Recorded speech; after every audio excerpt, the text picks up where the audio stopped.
Allegiance, please. I pledge allegiance to the flag of the United States of America and to the republic for which it stands, one nation, under God, indivisible, with liberty and justice for all. Thank you. Councilmember Gross will lead us in prayer as we begin. Gracious Heavenly Father, we thank you once more for allowing us to come together. Lord, as we discuss the city's business, we ask for your wisdom and judgment. These things we ask in your name. Amen. Amen. Clerk, if you would please call the roll. Neal? Here. Norris? Here. Gauntz? Here. Oliver? Honeycutt? Here. Witcher? Here. Hammer? Here. Harris? Here. Dickinson? Kirkpatrick? Here. Lowry? Here. Gross? Here. 10 present, 2 absent. Thank you. You have in front of you a copy of the meeting minutes from November the 13th. Are there any additions or corrections to those? Being the case, I'll entertain a motion to approve the minutes. Motion. Councilmember Norris, and a second. Second. Councilmember Witcher. All in favor, signify by saying aye. All opposed, motion carries. Thank you. First item on our agenda today, we have Mr. Billy Ray, Superintendent of the Glasgow Electric Plant Board, and it's time for his annual report. So, Mr. Ray, if you would, the floor is yours. Thank you, Mayor. Members of the council, I'm here to give you my annual report on the Electric Plant Board. I've also brought you good news. I'm not going to be here long, unless you ask me a lot of questions. John has caused to be delivered to each of you 3 documents. The one I'm going to glance over is this one entitled 2017 EPB Report to the Glasgow City Council. There's an attachment to it that is a report by an independent group on the SET project, and there's obviously a copy of our audit, which is the main thing that brings me up here every year. So you've got all that. I'm prepared to answer questions about any of that, and I'm just going to lightly run through the body of the report here. I'm definitely not going to read it all to you, but on the second page, there's going through a list of things that we agreed to do in response to the group that got together to the advisory council, and you can see that we're making progress on all of that. There's one item, alternative rate considerations, where we were asked to somehow poll the people that are on the alternative rate and ask them if they're happy with it the way it is, or if they would rather it include some kind of a time differentiated component, an on-peak and off-peak.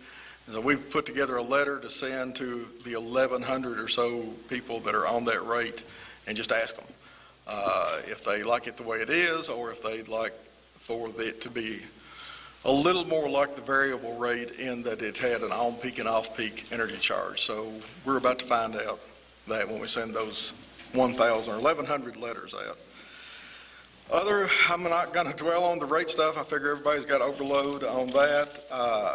I can tell you, though, that after nearly 2 years of the rate being in place, we're on track for each year to have reduced the amount of money leaving Glasgow going to TVA by $350,000. So at the end of 2017, we'll be $700,000 better in Glasgow than we would have been otherwise.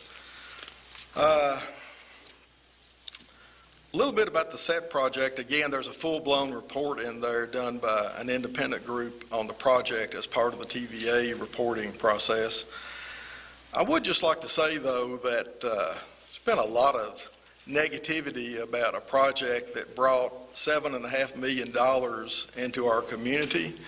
One thing that has not been aired out, I don't think, is that just using standard Chamber of Commerce type economic multipliers, you would normally multiply any dollar saved in the community by 5 or 7, depending on your economic philosophy, to really measure the economic impact on a community. So by using the smaller, the 5 multiplier, that project had a $35 million impact on this community. New money brought into this community, circulating through the economy as a result of that project. It wasn't on my list of accomplishments that my board asked me to do. It wasn't on your all's list, but we did it. My team put together a winning application and implemented successfully a very complicated project in competition with all of the other distributors of TVA power, 154 of them. Glasgow was chosen. Glasgow got the money. Glasgow got the $35 million.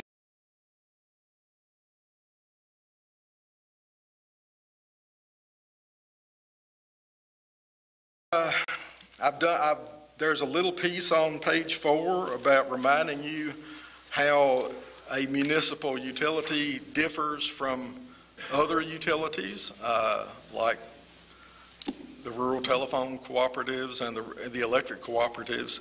We cut checks to local agencies every year. They're called in lieu of tax payments. Since our property is not subject to ad valorem taxes because we're a nonprofit, we pay them anyway, to the tune of, this year, $375,000 spread out among City of Glasgow, Barron Fiscal Court, city schools, county schools, the library. So that's another not often discussed value of having a municipally owned utility. We cut checks back to the government agencies. And also, we also provide free services. It seldom gets mentioned, but Charlie Honeycutt and I negotiated a deal many years ago for the city to enjoy free fiber optic circuits from City Hall and from our Network Operations Center to all the different city agencies. That's how they communicate. That's how you all stay on one network. If you were paying market rates for that, that's worth another $37,000 a year. We do a poor job of reminding you of that, so I'm doing it tonight. That's something that we have always done for the city. There's a little discussion about us converting to LED streetlights, and there's a fairly extensive discussion about the work we've done over the last year and the work we anticipate doing over the next year on our broadband network, or the internet part of our services. You can see some scary looking graphics there about the growth of our network, and one of the most impressive graphics is this one right here with the little mountains with the blue on top of it. That shows how much of our internet traffic in Glasgow is devoted to services like Netflix. And of every bit that flows through Glasgow, about 70% of it is Netflix traffic. So that's something that's really in the press these days, the whole concept of net neutrality. Should Netflix be able to come in here and take over our network and use all the bandwidth? Or should we set up a toll booth and make sure that they pay their fair share? That's the whole issue about net neutrality, is whether you should be able to do that or not. And you can see it's an issue that we're worried some about. It looks like every time we increase the speed and the bandwidth of our network, Netflix consumes it. So we worry some about that, about them getting a free ride on our network. Then finally, well, next to finally, I'm going to talk about the audit a little bit, but the issue that my board will be dealing with tomorrow night is a complicated one that comes up every 3 years relative to the fees that the broadcast stations are charging us to carry their product. We pretty much are forced to carry the Bowling Green stations, WBKO, WNKY. The rest from Nashville and Louisville, we have always tried to carry because our customers like having a Louisville station and a couple of Nashville stations. but they've gotten so expensive. And what they're asking for starting in 2018 for the next 3 years is described. In fact, I've given you a graphic that shows all of the asking prices. And so tomorrow night, we've got to make they've got to make a decision that nobody looks forward to. We're going to either have to choose to keep the Nashville and Louisville stations and pay their price and increase rates for cable by about $11 a month, or we're going to have to drop them, drop the Nashville and Louisvilles and keep the Bowling Greens, and we'll only have to increase rates $3.50 a month.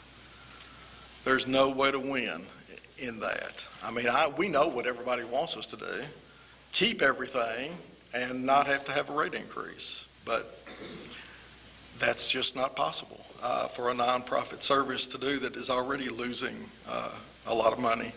So tomorrow night, they're going to be making that decision, and then we'll be notifying the community. I'm sure if any media comes to that meeting, they'll be notifying before we get to it.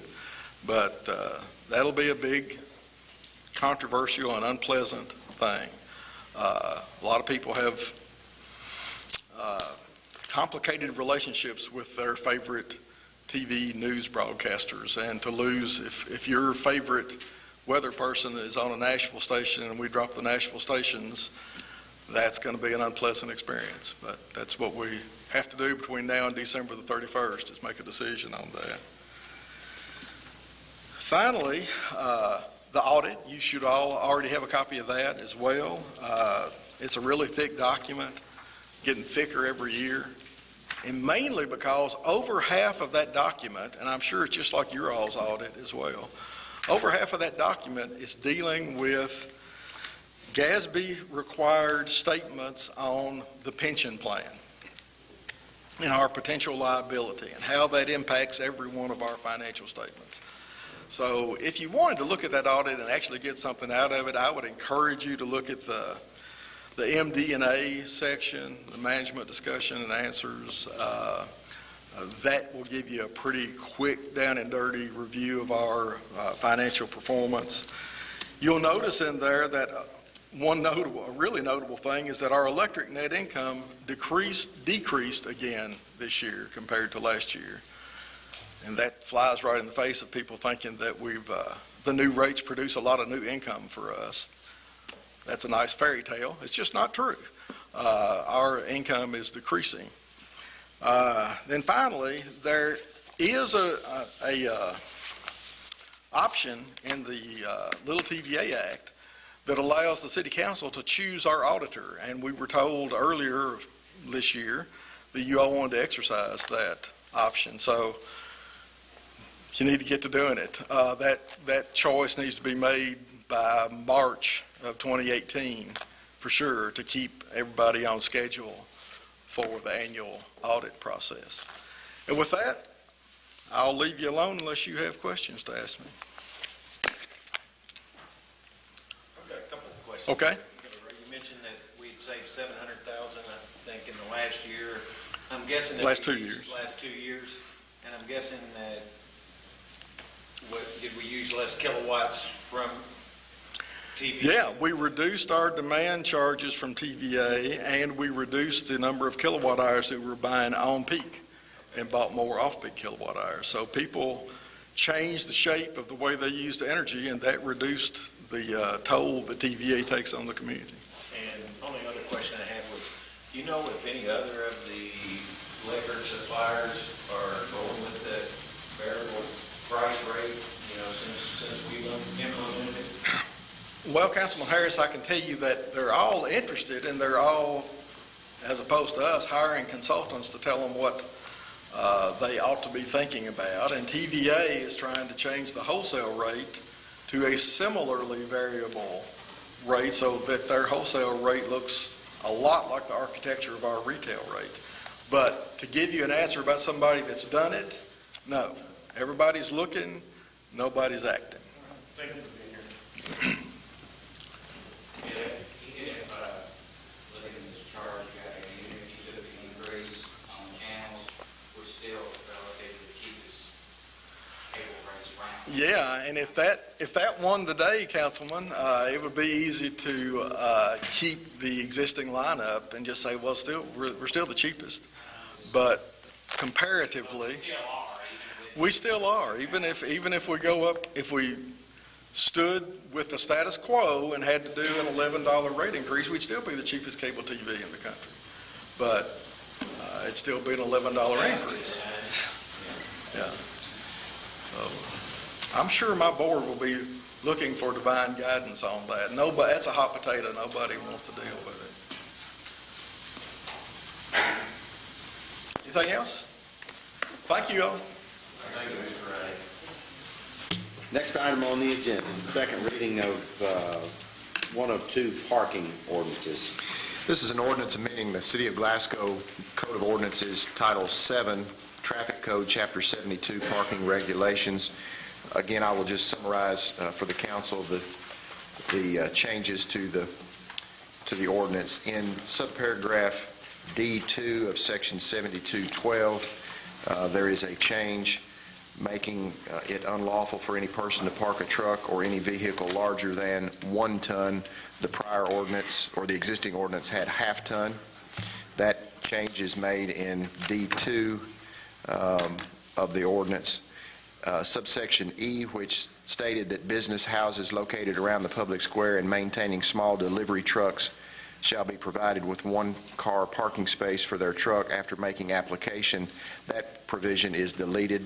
That is a arcane, irrelevant provision that no longer affects the activity on the square. Section 7215, dealing with parking cattle trucks in residential zones. Subparagraph A, it shall be unlawful to park a truck or other similar vehicle carrying livestock or poultry on a city street within 50 is what it says right now. It increases under this amendment to 150 feet of an occupied dwelling. Same thing under subparagraph B. It shall be unlawful to park an empty truck or other similar vehicle that has been used for the transportation of swine, poultry, or cattle and still emits an obnoxious odor therefrom within 150 feet of the occupied dwelling, again increasing that by 100 feet. And this ordinance shall take effect upon its passage and publication according to law. Heard this ordinance read, do I have a motion to approve? I'll make that motion. Councilmember Hammer, a second. Councilmember Kirkpatrick. Any discussion? Had any responses into the city on questions, whatever? I've had no response. I don't know if any other council member has had any, but I've had none. Would please, James, call the roll. Gross. Yes. Norris. Yes. Lowry. Yes. Gauntz. Yes, ma'am. Neal. Yes. Honeycutt. Yes. Hammer. Yes. Witcher. Harris. Yes. Kirkpatrick. Yes. Passes. Motion carries. Thank you. Next item is another second reading of another section of the Parking code. This is an ordinance amending City of Glasgow Code of Ordinances, Title 7, Traffic Code. This is Chapter 75, which are the parking schedules. Under Schedule 1 of the no parking zone, the significant change there is the increase of the fine from $5 to $30. There was a provision that provided that the citation, if it was paid within 72 hours, there would be a discount. That provision is being eliminated. It's just a straight $30 fine for that violation.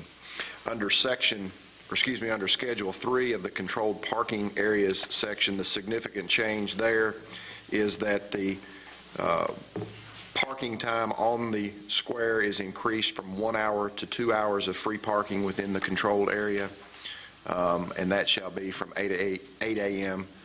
to 5 p.m. Under subsection E1, there were some minor changes to properly identify the parking spaces for the county jailer and the county sheriff. That is now described as being located at the crosswalk on the north side of Washington Street and on the south public square.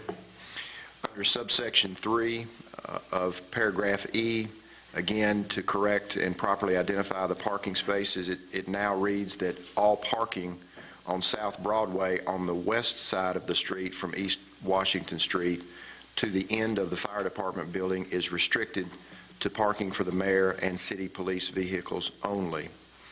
Subsection 4, there was an addition made to that provision that states 3 parking spaces on the south side of East Washington Street right in front of the 911 dispatch center are designated for parking for city business only. That language is being added just to clarify where those parking spaces are located. Subparagraph 5 is being eliminated because they no longer needed historically. Those provisions are out of date. There's a new paragraph 5 added that states currently there is 1 space marked available to the Kentucky State Police along the north side of the South Public Square, and that space is eliminated. Further, there currently exists 1 parking space along the West Public Square side of North Ray Street for county maintenance, which shall henceforth be eliminated. A new paragraph 6 states that on the North Public Square in front of the county building, there shall be 3 spaces for 15-minute parking directly in front of the county building and 2 spaces for sheriff vehicle inspection.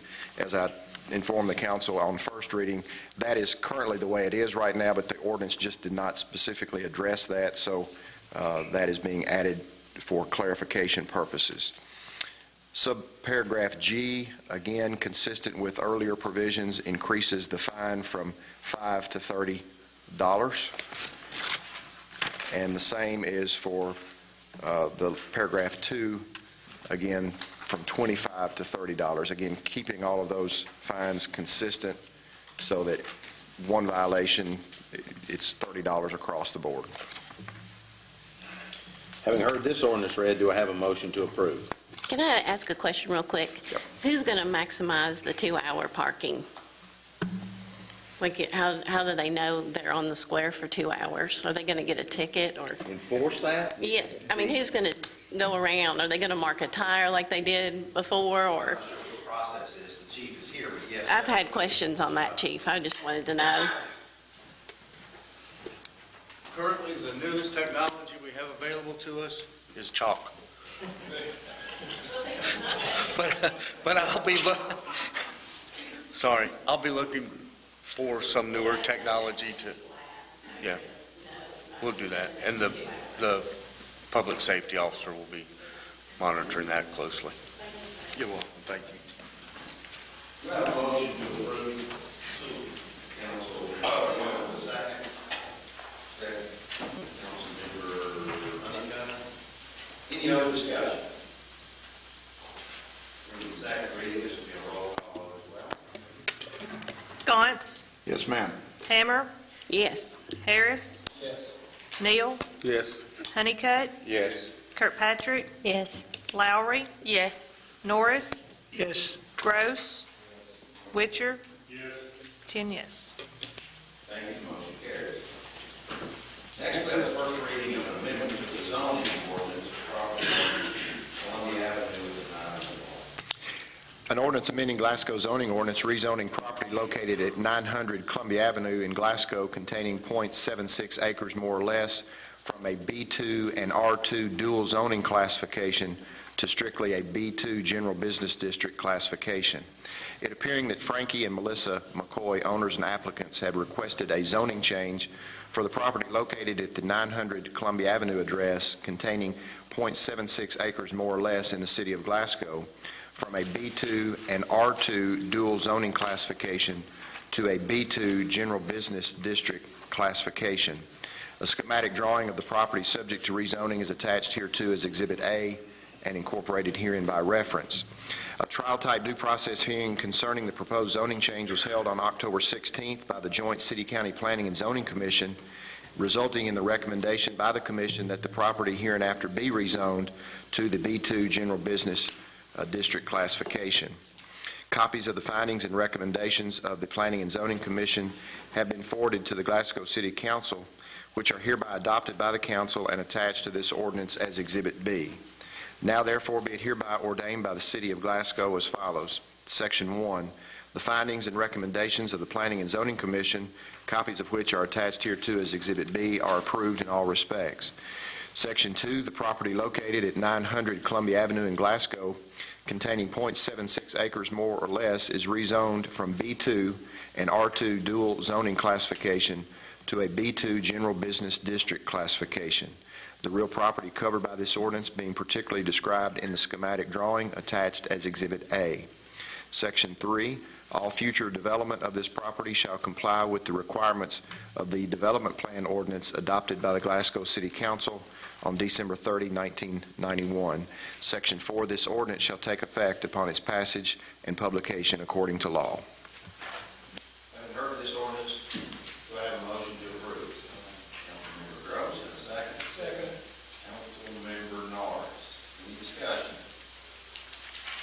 All in favor signify by saying aye. Aye. All opposed? Carries. Thank you. Next, we have a municipal order appointing R.P. Watson to the Code Enforcement Board. On order of the Mayor, R.P. Watson, nunc pro tunc, effective November 1, 2017, is hereby appointed to serve as a member of the Code Enforcement Board. This appointment shall be for a 3-year term expiring November 1, 2020, and subject to the approval of the council. Having heard this, Order read, do I have a motion to approve? Councilmember Neal, and a second. Councilmember Gross. Any discussion? All in favor signify by saying aye. Aye. All opposed? Motion carries. Thank you. Next is a municipal order reappointing Rollin Underwood to the Water and Sewer Commission. On order of the Mayor, Rollin Underwood, nunc pro tunc, effective November 1, 2017, is hereby reappointed to the Glasgow Water and Sewer Commission. This is a 3-year term expiring November 1, 2020, and subject to the approval of the council. Having heard this order read, do I have a motion to approve? Councilmember Witcher, second. Second. Councilmember Honeywell. Any discussion? All in favor signify by saying aye. Aye. All opposed?